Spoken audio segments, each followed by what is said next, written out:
அநேக திருச்சபையில் நம்ம என்ன பண்ணுவாங்கன்னா பேர் எழுதி தசம்பாகம் காணிக்க அப்படிலாம் எழுதில் என்ன பண்ணுவாங்க போடுவாங்க. நம்மளுடைய ஒரு சில திருச்சபையில் அப்படியே அந்த கவர்லாம் வச்சுருப்பாங்க.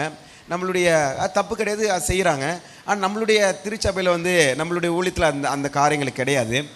ஏன்னு பார்த்தீங்கன்னா பேரை எழுதி போடும் பொழுது அந்த ஒரு பிரிவினைகள் ஒரு சில காரியங்கள் வருகிறதை பார்க்கிறோம். இந்த குடும்பம் நிறைய கொடுக்குறாங்க, அந்த குடும்பம் ஒன்றுமே கொடுக்க மாட்டாங்க. அந்த அந்த அந்த காரியங்களே நம்மளுக்கு தெரிய தேவையில்ல.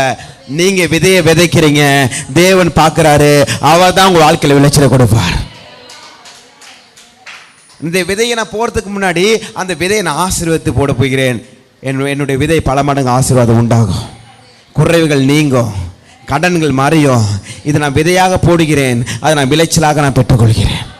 விதையாக போடுகிறேன், நான் விளைச்சலாக பெற்றுக்கொள்கிறேன். நான் அவருக்காக நம்ம எதை இழக்கிறோமோ அது 100 தனையாக கர்த்தர் கொடுப்பேன் என்று சொல்லியிருக்கிறார்.